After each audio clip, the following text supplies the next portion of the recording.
sexy isn't lingerie necessarily. Sexy is just being in your body. It's feeling sovereign. It's feeling desired and desiring.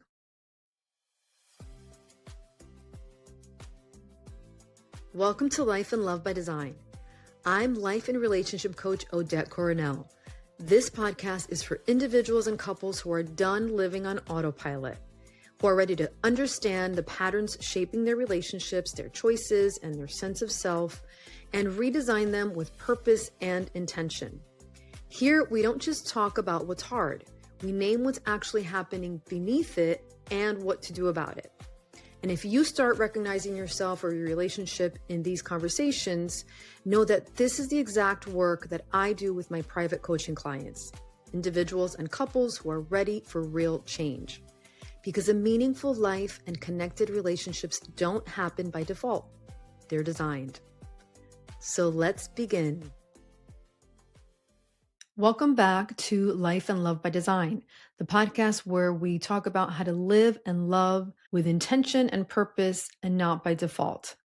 Today, we are talking about a struggle that so many women whisper about, but rarely say out loud.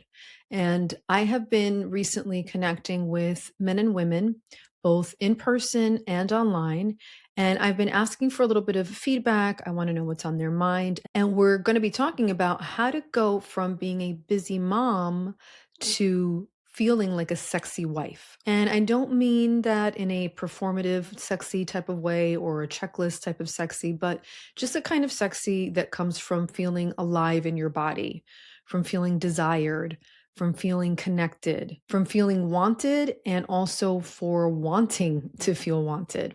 So if you've ever ended your day just feeling exhausted and tired and touched out, overstimulated, and then felt kind of guilty or pressure because then intimacy feels like one more thing to do, then this episode is for you. And I want to be very clear from the start. It's not about blaming you and it's not about forcing you to try harder.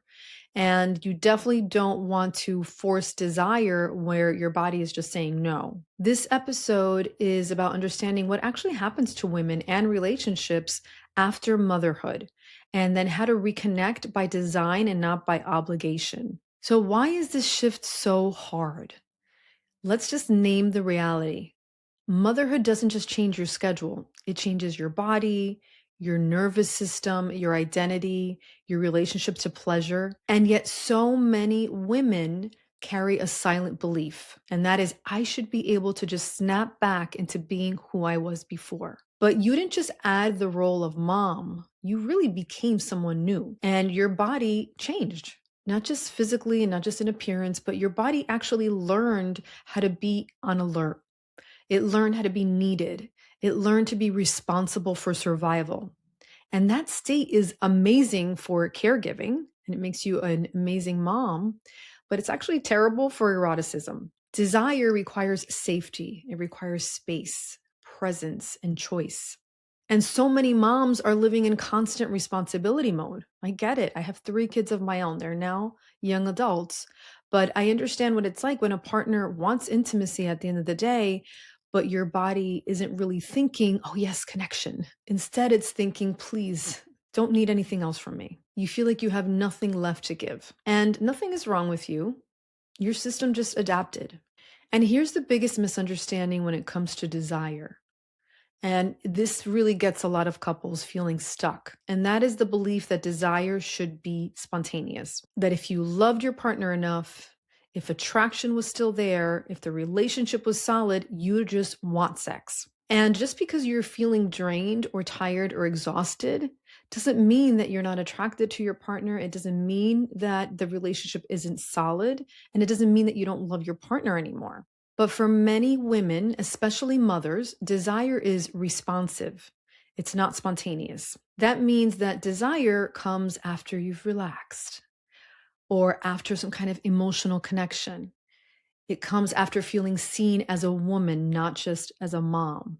So it's not a switch. It's kind of like a little bit of a process. But because couples have this belief that desire should just be spontaneous, then both sides feel rejected. So here's the reframe that I want you to make. You don't need to feel sexy to start creating intimacy. You just need the conditions that allow sexiness to emerge. And you've probably heard the advice, just schedule sex. And I've probably given that advice at one point or another. And for many couples, this can really help. But for many couples, it doesn't work. So for some couples, scheduling sex, it gives them something to get excited about and having sex to look forward to. But then for others, it doesn't really fix anything. And that's because it doesn't solve the deeper issue. Because if your body is feeling pressured or obligated or performative, then scheduling sex can actually feel like a chore instead of a choice. And erotic energy dies pretty much the moment that you start thinking about sex as a duty and something that you have to do. If you're doing all the right things, you're showing up, you're holding it together, you're being capable and responsible, and yet something in your life and relationships or your marriage still feels off, then give me a few seconds of your time because this message is for you. Relationships don't usually fall apart because of one big event. More often, it's the small everyday moments when we stop being intentional, or we stop really listening, or we stop choosing connection. Those are the things that create distance over time. I work with thoughtful, high functioning individuals and couples who aren't broken, but they're feeling disconnected or misaligned or just wondering how they got here. In my coaching, we slow things down. We try to understand what's happening beneath the surface. We identify the patterns that are shaping your relationships and your choices, and then we intentionally design what comes next. So if you're listening and you're thinking, this feels like me, that's not an accident. I offer a complimentary relationship and life alignment audit. It's a focused 45-minute conversation where I'm going to help you gain clarity and identify what comes next. You can book your session by visiting odettecoronel.com. I would love to connect with you.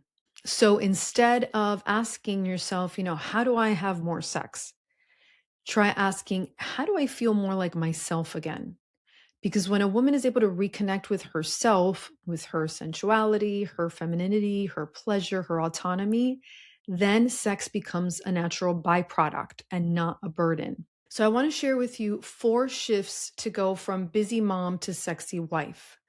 And the first shift is separate mother energy from erotic energy. So mother energy is selfless. It's giving. It's being attuned to others. Erotic energy is more self-directed. It's curious, it's sensual. And you can't be in both at the same time. So that means that transition matters. Before intimacy, ask, have I had a moment to really come back into my body, to stop caregiving, to feel like me? Even if it's just 10 minutes alone, whether it's in the shower or breathing or listening to some kind of music, anything can really help create that shift. The second shift is to stop performing sexy and start feeling safe. So many women try to perform sexy, like they're acting as if. But real desire comes from safety, not performance. So ask yourself, do I feel emotionally safe with my partner? Can I say no without consequences? Can I change my mind? Eroticism thrives when the choice exists. Pressure, even if it's subtle, it's going to kill eroticism and desire. Shift number 3, invite intimacy before touch. For many women, touch is the result of connection. It's not the starting point. So try eye contact, conversations without problem solving, without talking about problems or the kids, laughter, laugh with your partner, being listened to without interruption. These moments are what wake up desire long before you start taking your clothes off. Shift number 4, redefine what sexy wife means. So sexy isn't lingerie necessarily. Sexy is just being in your body. It's feeling sovereign. It's feeling desired and desiring. Sometimes sexy just looks like being well rested or nourished, giving yourself some self-care, not being available to everyone all the time. You don't become sexy by doing more, you become sexy by coming home to yourself. So now I have a message for your partners. If you're listening to this as a partner, or if you're a busy mom, maybe you want to share this with your partner. I want you to hear this with compassion. Your desire makes sense. It's wonderful that you desire your partner, your spouse. But pressure, even unspoken, when your wife feels pressured, that's going to create distance. It's not going to inspire her to feel sexy. What helps the most is sharing appreciation without expectation, creating space for her to not need you, seeing her as a whole woman, not just her role. So, not just the mother of your children and not just as your wife, but as a whole woman. Connection grows when both people feel chosen and not obligated. So, if you've been wondering what happened to your desire, it didn't disappear, it just adapted. And with the right conditions, it can return and it can become deeper, more embodied, more honest. Not by forcing yourself to be who you were, but by allowing yourself to become who you are now. So, if this episode resonated with you, I invite you to reflect on this question. What would help me feel more like a woman and less like a role this week? And if you're navigating intimacy, desire, or identity shifts in your relationship, I work with individuals and couples who want to rebuild connection without pressure and without shame. You can learn more about working with me by visiting odettecoronel.com. And if this episode helped you feel seen, share it with someone who needs that reminder. You don't have to choose between being a devoted mom and a sensual, alive woman. You get to live and love by design. See you next time.